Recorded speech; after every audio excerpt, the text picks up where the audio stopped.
MSA, la compagnie de la sécurité.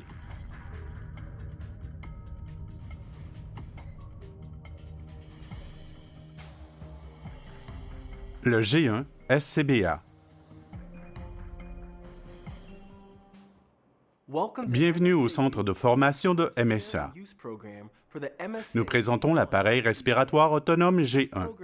Ce film ne vise pas à remplacer les guides d'emploi du produit, mais à l'accompagner.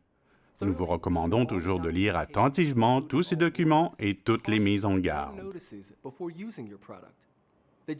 Ayant reçu l'aval du National Institute of Occupational Safety and Health, le G1 assure une respiration normale pour l'individu lorsqu'il se trouve dans un environnement où l'atmosphère peut être nocif ou fatale pour la santé. Ce film décrira la base et l'entretien du G1, de même que celui de ses composants, tels le haut-parleur G1, le module de télémesure, la connexion universelle et le dispositif de remplissage rapide MSA. Le G1 comprend le masque G1, le détenteur G1, l'affichage tête haute, le détenteur G1 comprenant le dispositif d'avertissement de pression basse, le module de contrôle G1, le bloc d'alimentation G1, le haut-parleur, la bouteille d'oxygène et l'assemblage des valves G1, ainsi que le boîtier de transport et les sangles G1. L'inspection.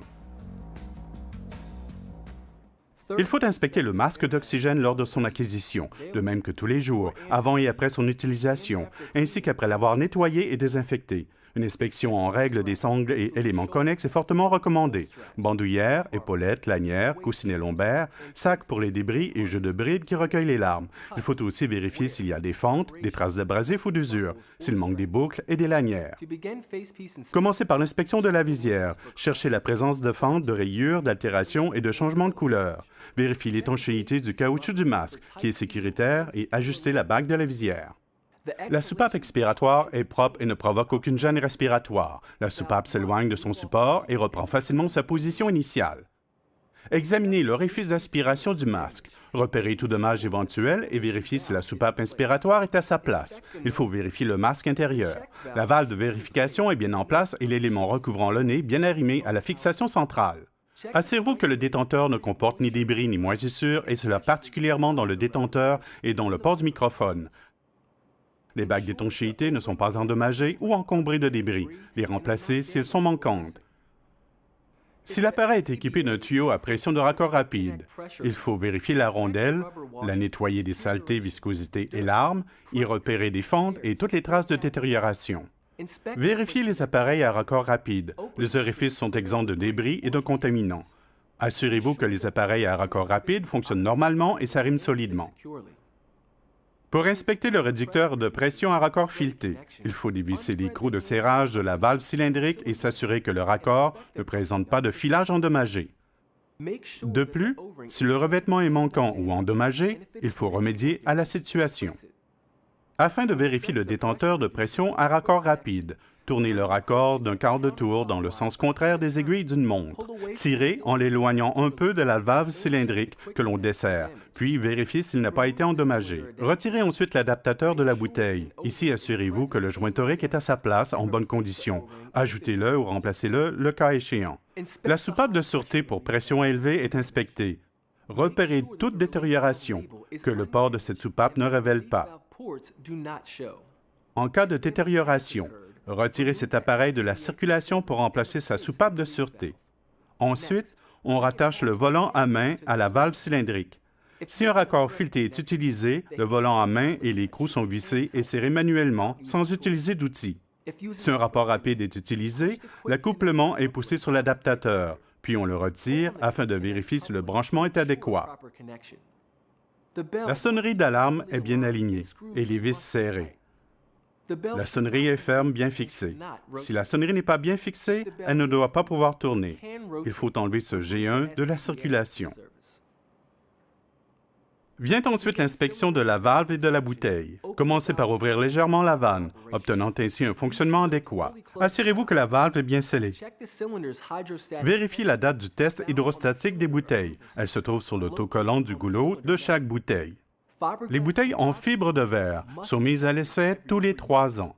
Les bouteilles de carbone enveloppées d'aluminium sont mises à l'essai tous les 5 ans. Assurez-vous de la visibilité de l'aiguille des valves de la bouteille et de l'écran du compteur. Assurez-vous de l'état de la tige de la valve. Celle-ci n'est pas pliée. Assurez-vous que la gaine caoutchoutée est présente à la valve du cylindre. Si on s'aperçoit que la gaine caoutchoutée n'est plus jointe à la valve de la bouteille, il faut retirer l'équipement de la circulation. Pour la bouteille à téléconnexion, l'engrenage en queue d'aronde ne présente aucune anomalie. En cas contraire, on la retire de la circulation. Les publications accompagnant le G1 SCBA donnent des renseignements sur les essais hydrostatiques et les exigences du ministère des Transports en matière d'inspection. Effectuez l'essai de l'assemblage de support en actionnant d'abord le loquet de l'anneau cylindrique, en vous assurant que celui-ci se ferme et s'ouvre bien et que la bouteille est bien fixée. Le coussinet lombaire devrait être bien attaché. Le bloc d'alimentation et le réducteur de pression sont fixés au support dorsal par le couvercle inférieur. Pour les bouteilles à téléconnexion, assurez-vous que l'engrenage en queue d'aronde sur le couvercle inférieur ne présente aucune anomalie. La vérification du module de contrôle se fait en examinant les afficheurs et repérant des fentes ou dommages éventuels. Aussi, les manettes sont en très bonne condition. Le flexible de raccordement est bien arrimé au module de contrôle. L'aiguille et la face de la jauge sont visibles. Le support de la jauge n'est pas plié. Le module d'alimentation et le compartiment à batterie sont bien assujettis au support dorsal. Vérifiez le compteur piézoélectrique de chaque côté du module d'alimentation. Il est exempt de saleté et de débris. Déverrouillez le compartiment à batterie en utilisant l'outil retirant la batterie. Enlevez celle-ci à partir du module d'alimentation. Vérifiez le bloc pile en s'assurant de sa bonne condition et de la présence de son joint de jonction. Après avoir effectué ces vérifications, l'inspecteur appose ses initiales et note la date dans le registre. Une fois l'inspection enregistrée, le SBCA est prêt au test de fonctionnement. Test de fonctionnement. Après un examen visuel, les essais de fonctionnement se font de façon quotidienne ainsi qu'après chaque utilisation du G1. Si un élément de l'appareil fait défaut, il faudra vite le retirer de la circulation et requérir les services d'un technicien agréé. Notez que les essais de fonctionnement s'effectuent avec la bouteille dûment remplie. Avant de les commencer, vérifiez le manomètre pour vous assurer que la bouteille est bien remplie. Veillez à ce que le détenteur et le masque supportent une pression négative. Fermez la valve de la bouteille. Videz l'air par le bouton de dérivation ou par le couvercle d'épuration du détenteur. Il faut créer une étanchéité parfaite en tenant le masque contre le visage. Attachez le détenteur et inspirez jusqu'au moment où le masque commence à opérer une succion contre le visage. Retenez votre respiration pendant 10 secondes. La pression négative est maintenue et le masque écrasé contre le visage pendant ces 10 secondes. N'utilisez pas l'appareil si le masque ne peut maintenir une pression négative. Pour vérifier le fonctionnement du détenteur, commencez par éteindre celui-ci en appuyant sur les boutons situés sur un de ses côtés. S'il s'agit d'une valve de dérivation, assurez-vous que le bouton de dérivation soit bien fermé. Ouvrez complètement la valve de la bouteille. Puis observez les informations électroluminescentes. Ce schéma, une fois terminé, sera suivi d'une information sur la pression du système correspondante. Ouvrez le bouton de dérivation et assurez-vous que l'air du détenteur circule. Fermez le bouton de dérivation. Arrimez le détenteur au masque en vérifiant si le raccordement est adéquat, cela en tirant sur le détenteur. Le masque est appuyé sur le visage ou revêtu pour établir un environnement étanche. Afin de simuler le flux d'air, respirez d'un coup sec puis reprenez une respiration normale. Le détenteur n'émet pas de bruit inusité, sifflement, éclatement ou détonation. Tirez le masque du visage et assurez-vous que le flux d'air n'est pas obstrué. Appuyez sur les boutons d'ouverture du détenteur et constatez l'arrêt du flux d'air. Puis, viennent les vérifications des fonctionnements. Module de contrôle, bloc d'alimentation, affichage tête haute et mécanisme d'alerte de basse pression. Le système d'alerte personnel intégré, appelé aussi le PASS, permet aux utilisateurs de capter des mouvements pour le truchement de détecteurs. Quand un utilisateur demeure immobile pendant 30 secondes, PASS déclenche une alerte avertissant les gens en proximité. PASS, de plus, indique la pression de la bouteille et la condition de la batterie. Vous devez, quand il s'agit d'un appareil muni d'un PASS intégré, vérifier que tous les signaux lumineux soient visibles et opérationnels. Alignez le module de commande, le détenteur et le G1, comme on peut le voir à l'écran. Le module de contrôle est déposé sur une surface plate afin de vérifier la luminosité blanche qui éclaire la jauge de pression. L'affichage numérique et la jauge analogique présentent un taux correspondant d'environ 5 % avec la pression de la bouteille. Les deux boutons de réinitialisation du module de contrôle assument le même rôle. L'un de ces boutons réinitialise l'alerte de mouvement, l'autre le menu de l'alerte.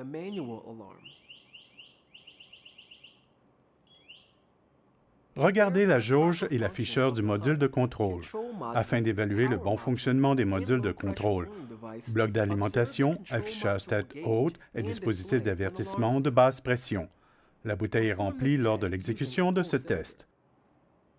Regardez la mise en marche du détenteur électroluminescent après avoir pressurisé ce mécanisme par l'ouverture de la valve de la bouteille. Attendez que le bloc d'alimentation émette un son et que le dispositif d'avertissement de basse pression émette un court signal sonore. Les signaux d'alarme clignotants s'affichent en vert. Le module de contrôle demeure inactif autour de 18 secondes. Écoutez le bloc d'alimentation émettre la modulation PASS qui précède une alerte. Regardez les signaux d'alarme clignotants, qui sont de couleur rouge, comme l'affichage tête haute électroluminescent. Le module de contrôle est secoué afin de réinitialiser l'alerte avant que l'appareil passe à l'alerte complète. Le module de contrôle demeure inactif pendant 30 secondes jusqu'au moment où retentit l'alerte complète. Écoutez le bloc d'alimentation qui émet une alerte complète de type PASS. Vérifiez les signaux d'alarme clignotants qui affichent du rouge, ainsi que l'affichage tête haute qui émet un signal électroluminescent en rouge. Réinitialiser PASS et le déclenchement manuel en appuyant 2 fois successives, à 1 seconde d'intervalle, sur le bouton vert de réinitialisation situé sur le côté gauche du module de contrôle. Pour vérifier le dispositif PASS et le déclenchement manuel, appuyez le bouton d'alerte en le mettant en position sur la face avant du module de contrôle jusqu'au déclenchement de l'alerte. Écoutez le bloc d'alimentation afin de faire sonner les tonalités d'alerte complète PASS. Vérifiez les feux de signaux d'alarme clignotants, ils sont en rouge, et l'affichage tête haute qui émet un signal électroluminescent rouge. Réinitialiser PASS en appuyant 2 fois, à 1 seconde d'intervalle, sur le bouton vert situé sur le côté droit du module de contrôle. Débranchez le détenteur du masque puis fermez la valve de la bouteille, dûment remplie.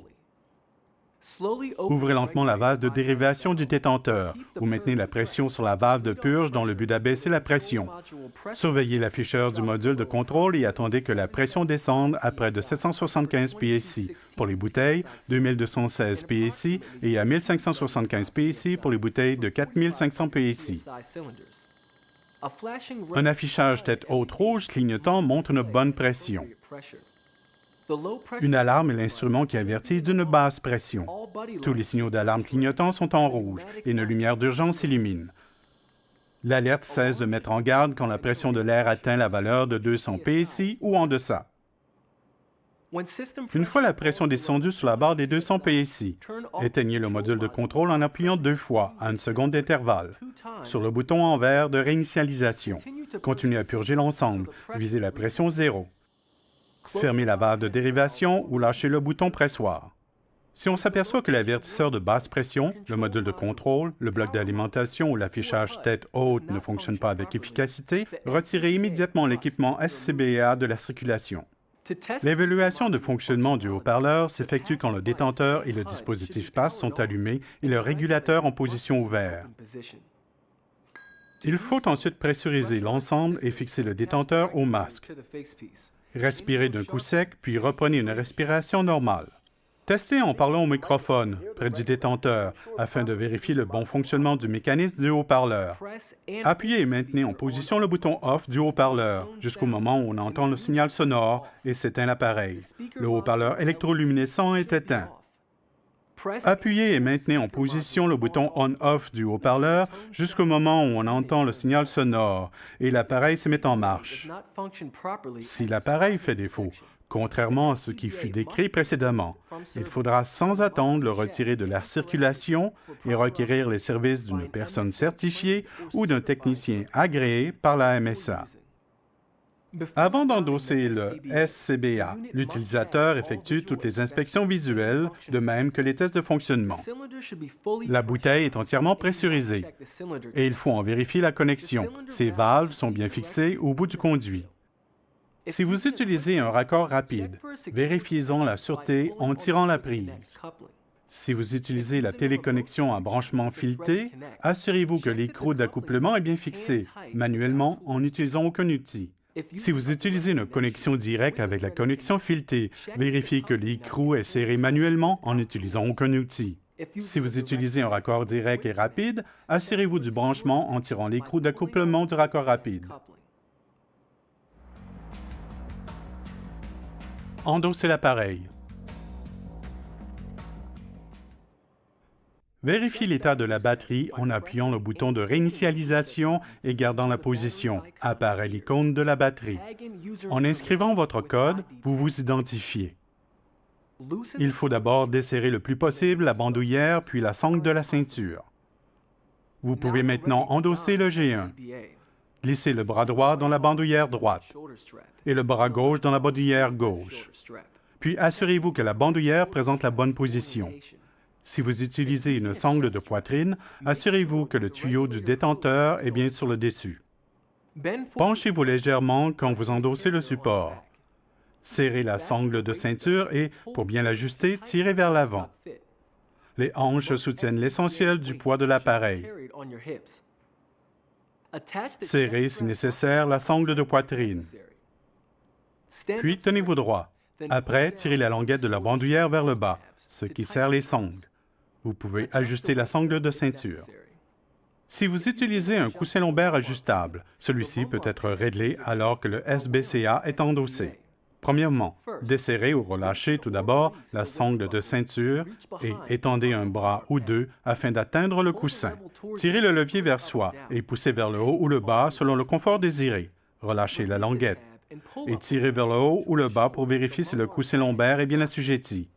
Ajoutez la bandoulière et la sangle de ceinture jusqu'au moment où l'ensemble enserre bien le corps. Saisissez le détenteur et appuyez les boutons de libération dans le but de décrocher le détenteur de son étui. Assurez-vous que la manette de dérivation en rouge est fermée. Étendez le bras vers l'arrière et ouvrez entièrement la valve de la bouteille. Soyez attentifs. Si la pressurisation de l'appareil émet un bruit insolite, un sifflement, un claquement, il faudra vite le retirer de la circulation et requérir les services d'un technicien reconnu par la MSA. Quand la pressurisation augmente de 50 à 200 PSI, les alertes visuelles et sonores se déclenchent de façon automatique en pointant le problème de l'appareil. Ces alarmes comprennent l'émission d'un son bref émanant de l'avertissement de basse pression du réducteur de pression, un gazouillement émanant du bloc d'alimentation et du haut-parleur, un signal électroluminescent illuminant l'affichage tête haute, des signaux d'alarme scintillant en vert sur le bloc d'alimentation et le module de contrôle. L'air ne doit en aucun cas s'échapper du détenteur. L'appareil SCBA ne peut être utilisé si l'avertisseur de basse pression ne donne pas l'alerte, le bloc d'alimentation n'émet pas de son ou le signal d'alarme clignotant ou l'affichage tête haute ne s'illumine pas. Assurez-vous que le module de contrôle et l'afficheur de pression indiquent une bouteille remplie. Vérifiez le fonctionnement des détenteurs de dérivation. N'utilisez pas l'appareil si la jauge de la bouteille, le module de contrôle et l'affichage tête haute n'indiquent pas une valeur de 5 % de la pression totale de la bouteille. Saisissez la poignée rouge et tournez-la dans le sens contraire des aiguilles d'une montre. Écoutez le flux d'air, puis tournez la poignée dans l'autre sens jusqu'à la fermeture. Écoutez si l'air s'échappe et vérifiez les afficheurs de pression pendant 10 secondes. On n'utilise pas l'appareil si la pression grimpe à un niveau supérieur à 100 PSI en 10 secondes, si l'avertisseur de perte de pression n'émet pas de son ou s'il échoue à émettre un son continu jusqu'à la valeur de 200 PSI ou si le module de contrôle ou l'affichage tête haute ne s'illumine pas. Vous pouvez maintenant mettre le masque en place. Soutenez celui-ci grâce à la lanière de cou en avant de la poitrine ou bien en utilisant la pince de la bandoulière. L'ouverture du masque fait face au visage de l'utilisateur ou utilisatrice. Déployez le harnais des deux mains puis posez le menton dans la mentonnière. Tirez sur les sangles de tête au-dessus de la tête en veillant à ce que le harnais est posé correctement, sans torsion. Ajustez le masque et serrez les sangles, fermement et uniformément. Pour tester la bonne adhésion du masque, faites le test de fuite avant chaque utilisation. Adhérez le raccord d'admission en utilisant la paume de la main ou en fixant le détenteur. Testez l'adhérence en inspirant et retenant sa respiration pendant 10 secondes. Le masque demeure aplati sur le visage. Expirez. La soupape expiratoire laisse sortir la pression qui se trouve à l'intérieur du masque. Si cela s'avère nécessaire, resserrez les sangles et refaites le test. En cas d'échec répété, on utilise le masque en aucun cas. Voyons maintenant l'installation du détenteur à raccord instantané. Saisissez le détenteur et insérez-le dans le masque. Si cela est fait dans les règles, bien aligné, la manette de dérivation apparaîtra au côté droit du masque. Vérifiez la mise en prise en tirant le détenteur. Assurez-vous qu'il est bien assujetti au masque. Inspirez d'un coup sec afin de démarrer le flux d'air. Vérifiez de nouveau la dérivation. Tournez la manette rouge dans le sens contraire des aiguilles d'une montre jusqu'au moment où vous sentez une augmentation du flux d'air. Fermez alors la dérivation. N'utilisez pas l'appareil si un flux d'air continu ne se fait pas sentir quand est ouverte la manette de dérivation. Le test est effectué chaque fois qu'un utilisateur prévoit pénétrer dans un environnement potentiellement dangereux. Quand le SBCA surmonte tous les tests avec succès, il est prêt à passer à l'action. Enlevez l'appareil. Afin d'enlever le SBCA, saisissez les boutons du détenteur, puis appuyez sur les boutons de relâchement et tirez le détenteur hors du masque. Fermez complètement la soupape de la bouteille, ouvrez le détenteur de dérivation ou appuyez sur le bouton pressoir afin de relâcher la pression. Quand la pression descend sous la barre des 200 PSI, éteignez le module de contrôle en appuyant 2 fois en 1 seconde sur le bouton de réinitialisation. S'éteindront de façon automatique 60 secondes plus tard l'affichage tête haute et le dispositif du haut-parleur quand vous aurez éteint le module de contrôle. Un clignotement rouge électroluminescent sera visible jusqu'à l'arrêt de l'affichage tête haute. Entreposez le détenteur dans son étui lorsqu'il n'est pas utilisé. Pour retirer le support et le harnais, appuyez sur la boucle d'ouverture de la sangle de la ceinture et débranchez la boucle de la sangle de poitrine. Pour desserrer la bandoulière, saisissez les languettes et les pouces au dehors, vers l'extérieur. Glissez en premier le bras droit hors de la bandoulière, puis enlevez le harnais. Il ne faut pas oublier de remplacer la bouteille par une autre déjà remplie. Poursuivez l'inspection. Assurez-vous que l'appareil SCBA est sec et propre, que le serre-tête du masque et la sangle réglable sont bien étirés. Placez l'appareil dans sa boîte de rangement ou un endroit approprié, facilement accessible. Pour enlever le masque, dénouez le serre-tête en tirant les boucles vers l'avant avec ses doigts. Il ne faut pas saisir le masque par la soupape d'expiration. Au lieu de cela, saisissez les mentonnières et tirez le serre-tête vers l'avant et le haut de la tête. Enfin, saisissez le devant du masque et tirez-le vers l'avant et le bas. Nettoyez et désinfectez.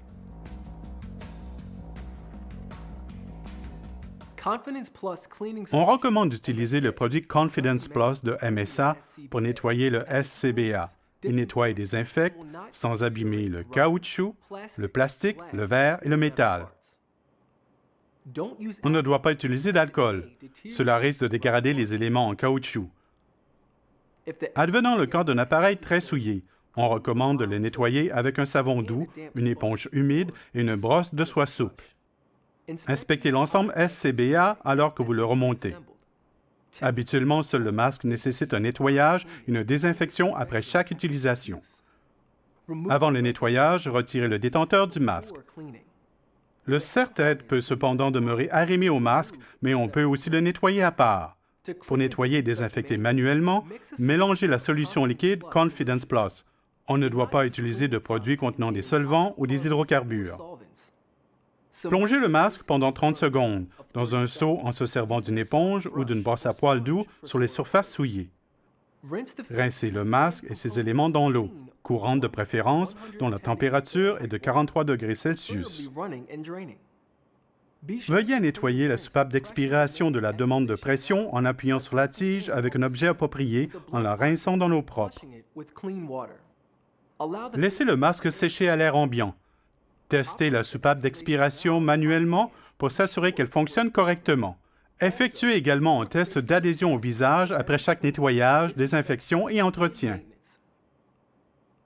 Pour plus d'informations, visitez le site www.msafire.com. MSA, la compagnie de la sécurité.